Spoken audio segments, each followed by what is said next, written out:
Bill and Scott, the #1 and #3 IoT influencers, and today we're here with Ahmed with IBM. So please tell us a little bit about yourself. Sure. Hi, I'm Ahmad Shahzad. I'm part of IBM business development, focusing on IoT analytics and cognitive, which in IBM world is the Watson, and working with the companies and trying to figure out how IoT can be applicable to their businesses. Because as we all know that this is a big trend in the industry, and there is a lot of excitement about it, but there is not that much applicability aspect as maybe some of the older traditional things that were in the past. So that's what I generally do. My main focus is working with the industrial sector.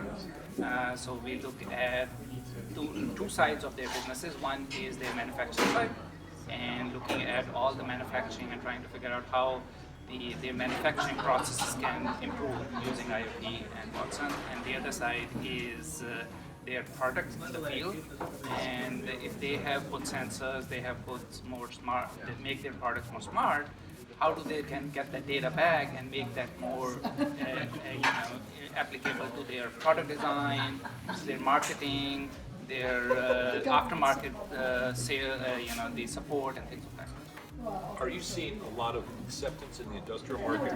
Because if you look at some of the studies, some of the best use cases come out of that sector. So are you seeing more acceptance than maybe some of your other people at IBM in other sectors? I think there is definitely a lot of excitement, Bill, about the IoT in the industrial sector.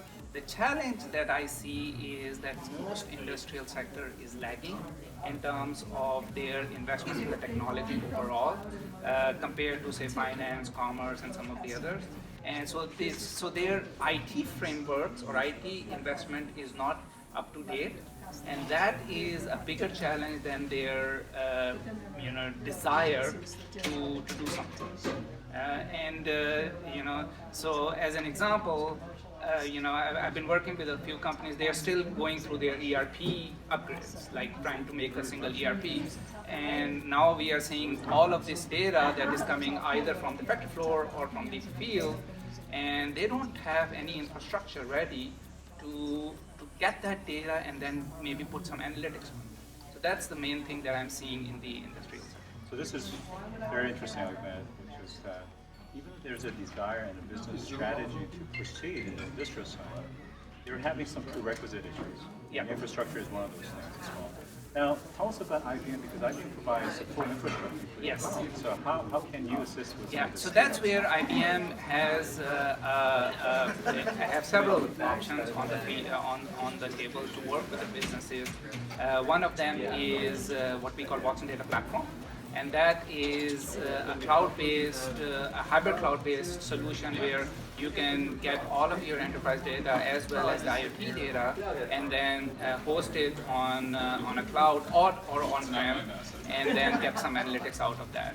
And then we also we look at IoT in three different places. One is the edge, right, which is the edge computing that is going on. And then there is a streaming aspect of it, that the data is coming from the edge and what can you do in the stream. And then there is a back end, which is like, okay, hosting it and then have a pre-hosting analytics on it. And we have several options that we are working with our companies, our clients in terms of that. So let me ask you, in terms of IBM and your organization, the vertical that you manage, what are some kind of a narrative or storytelling that perhaps maybe marketing could do better to help ensure that the industrials see and perceive the value? So one thing that I see a lot in this space is, I'm sure you know about the Industry 4.0. That's another, I would say, pseudo marketing trend or a term that came out of Europe, that Industry 4.0. Especially from Germany and Munich, so they are trying to push that. So basically, again, when I look at this space, I look at it in two different areas. One is the back office, factory floor, what's going on over there, and the other thing is, your products and services. So we are looking at it from a perspective of putting more cognitive products and services for our businesses, say consumer electronics. So the consumer electronics, you have your appliances that are in the field. How do you make sense of those appliances? How can you maybe have a better warranty framework for them? How can you have a better aftermarket customer relationship with them? So that's one side of it. But then the other side of the same companies is there's an assembly line that is going on, and on the assembly line they are doing product development, and most of these companies have, then they're, say as an example, doing quality analysis. They have random quality assessments of the stuff. So what we are telling our clients is that why would you go do a random assessment? Why can't you do an intelligent assessment of your products that are on the assembly line, and maybe look at, if you want to do a secondary screening of something, look at that based on some cognitive framework rather than just doing it on a, the way you have been doing in the past. It's more cost effective, it's more efficient, and it would improve your processing.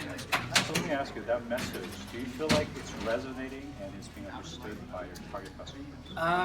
In some places, yes. In other cases, again, I think it's the maturity of the organizations. If they are very cost focused, if they are saying, okay, we are just running our operations the way it is, and the right person is not at that level, then it becomes a big challenge.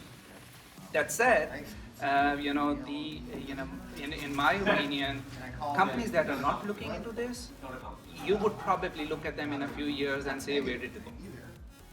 It's as simple as that, because if you don't make your operations more efficient with the technology that is in, with the capabilities that industry technology and technology industry is providing, like IoT, like big data, like AI, machine learning, all of those things are available for companies to look at.